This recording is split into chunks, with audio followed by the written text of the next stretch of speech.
You don't know if Ryan's just feathering a little bit and trying to conserve just a touch.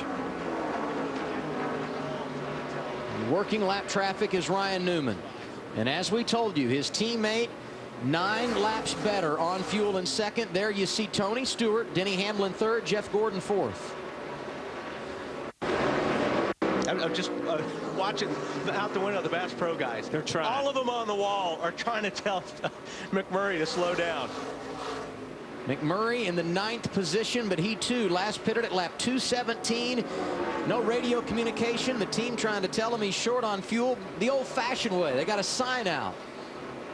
And I'm telling you. No, I think they gave up on the sign. I think they're just trying to tell him physically. Yeah, just slow down. 3 laps to go. This time by for Rian Newman. And McMurray now out of gas. He makes his pit stop. Newman halfway down the back straightaway. 2.5 laps to go. Stewart doesn't want to get real close to his teammate, I don't think, right now. You want to be real careful that guy doesn't run out of fuel when you're right behind him. Right in, yes. But, you know, he has closed up. Ryan has done a great job these last 2 or 3 laps working his way through that traffic, because I'm telling you, he caught that traffic in the worst place he could have caught it, and he really didn't lose anything to Tony. He was patient, worked it, and he made Tony work it the same way in the corners, not down the straightaway. Last win for Rian Newman on the flat mile in Phoenix. It came last April, and it was an emotional win for him, helping Tony Stewart to victory lane at Stewart-Haas. The 42 of Juan Pablo Montoya out of gas as the white flag goes in the air. Rian Newman going to try and hold it together for one more circuit.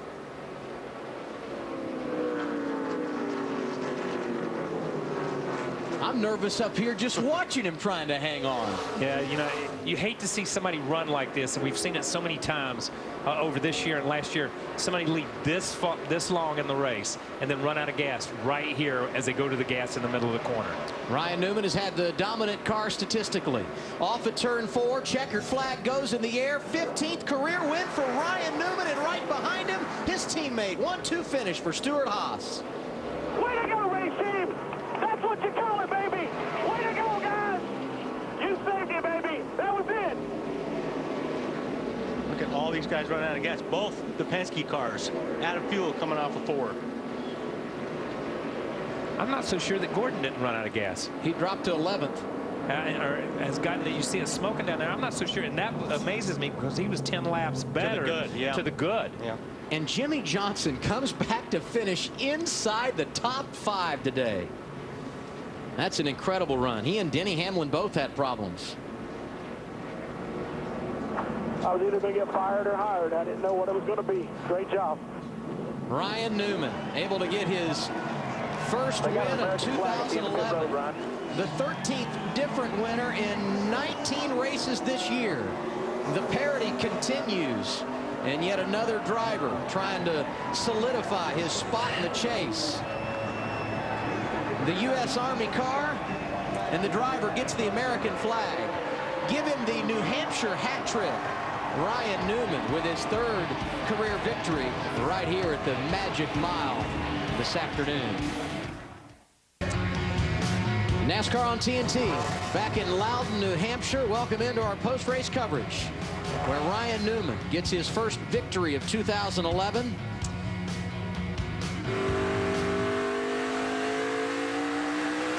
One hell of a day, boys. One hell of a day. Fair flag. Great day for Stewart-Haas Racing. Buddy, you did an awesome job. Perhaps the most enjoyable runner-up finish ever for Tony Stewart, seeing his driver Rian Newman finish right in front of him, Ralph. Here he comes out of the car, your winner here today, Rian Newman crawling out, and the shower begins here in Victory Lane. Oh yeah, the celebration is on for Rian Newman, and it continues. It's going to take a bit to get in here. Congratulations. Glad to keep it refrigerated. Boy, that one really started back on Friday with you and Tony Stewart and this whole crew, the way you guys approached this weekend, getting a lot of long lap runs in Friday practice, didn't it? Well, we just we did what we had to do. We got to thank the U.S. Army. This one's for the soldiers. Thank you, guys. We've been working so hard to get this U.S. Army Chevrolet into victory lane. Got to thank Sprint, Tornadoes, Haas Automation, Coca-Cola, all the people, Bass Pro Shops, NRA, all the people that have jumped on and helped us out, Wix this year. Just a real big team effort. Proud that we came home 1-2 just as we started, but really a great weekend for Stewart Haas Racing, and good points day. Man, just couldn't be more excited. I want to dedicate this. I lost a good friend of mine back in April, his Bo Slocum. So I lost him in April. I lost my grandfather 14 years ago this weekend. So it's sentimental for many reasons. What does this say about this team now as you guys get ready for the chase? Well, puts us in a lot better position, that's for sure. Just in general, points-wise, getting that win, that's a great bonus in itself. But, we knew we were capable of it. We've been so close so many times this year. We had the top 5s to prove it. We just hadn't been to victory lane. And, this was big. Sprint, was it Summer Showdown, $1 million, all that stuff? We got that in our back pocket as well. So just, look forward to Atlanta for that as well. Rare to see Rian Newman get choked up. Congratulations to him. We go to Matt. Ralph, as an owner, you couldn't write any better script if you have a multi-car operation. 1-2 on qualifying, sharing the front row. And Smoke, what does this mean to have the cars finish 1-2? Your first 1-2 as an owner. I mean, this was a perfect weekend to have Ryan on the pole on this outside front row, and to sit here and get our first and second place finish. Just an awesome day for Stewart Haas Racing. These guys, you guys at the shop that aren't here, you guys did an awesome job. These things have been good. We just needed one day where we didn't have something stupid go wrong, and it happened for both of us today. And the summer, always your tough stretches. Tony Stewart, the driver, do you like how the races are lining up as this team continues to take it to another level?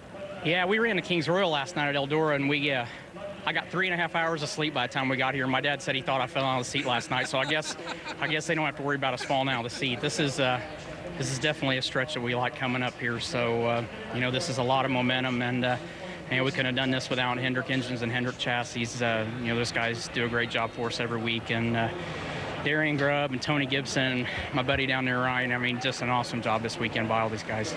Now, I think Tony Stewart, the owner, should have Tony Stewart, the driver, race a lot more sprint cars on Saturday night before a Cup show. I agree. Well, Matt, somehow Tony Stewart's friend Denny Hamlin finishes third. How did you finish third? Because you were the last car on the lead late in this race today. Just perseverance on this FedEx team.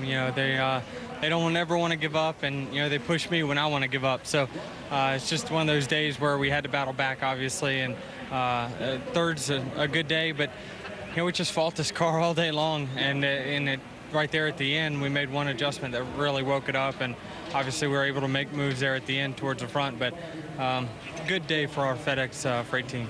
Very impressive third place finish for Denny Hamlin, Adam. So Hamlin comes home in the top 5, and how about these numbers? The last time a team started and finished 1-2, like Newman and Stewart did here today, Hendrick Motorsports in the 1989 Daytona 500.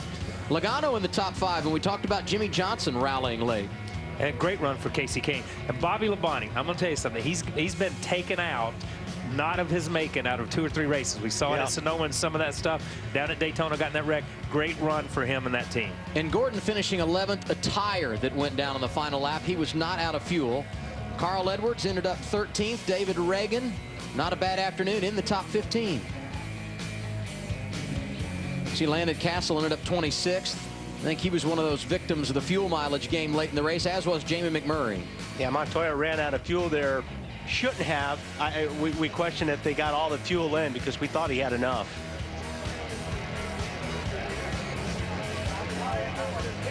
Nice little celebration going on for Rian Newman. And we look at the standings after 19 races. Carl Edwards the leader, and you see how many points these guys are behind the man out front. Jimmy Johnson 7 behind. And now you see how many points they are in front of 11th position, what will really help decide their fate when they try to get into the chase. Exactly right. When you start looking at Jeff Gordon there, he has 2 wins. Ryan, that win is important for him because he's only 16 points ahead of 11th place. But you see Dale Earnhardt Jr., who falls again and is only 7 out of that 11th place finish, or out of the 11th in points. And Tony Stewart, the first man on page 2, and you see David Reagan highlighted. That because he has that win at Daytona, and that would put him in wild card position. And Brad Keselowski had some troubles today. And this shows you how close you can go. Remember, going into this race, Brad was 3 points out of 20th, and he has such a bad day, he drops to 25 points out of 20th. So that's why those guys like Junior and those guys that are right there on that bubble, one way or the other, a win is important, but those points are critical now. And he's getting to the point where Keselowski, where he's going to need 2 wins. He's going to need that second win. He's got to press. It's been a fun 6 weeks here on TNT, and there are so many thank yous that need to go out to those behind the scenes that make our job so easy. The engineers, the camera operators, all of our technicians, the folks in audio, and the production support group, and certainly all those at NASCAR.com. We thank you for your tireless efforts because we couldn't do it without you. Technical managers, Dennis Stone and Bill Grittinger, always show up early and leave late. And our production managers, Heather Dyer, Bree Smith, Lori Brooks, and Savannah Brotherton. We appreciate all of your efforts. And you're only as good as your leaders, right? And our executive producer, Jeff Finke, Chief Operating Officer at Turner Sports, Lenny Daniels, and the President of Turner Sports, David Levy. In 2 weeks, it's the Brickyard. You can see it on ESPN. Next on TNT, Varsity Blues and Law and Order on the West Coast. What about us? Thanks for thinking of us. Wally Dallenbach and Kyle Petty, I'm Adam Alexander. So long, everybody.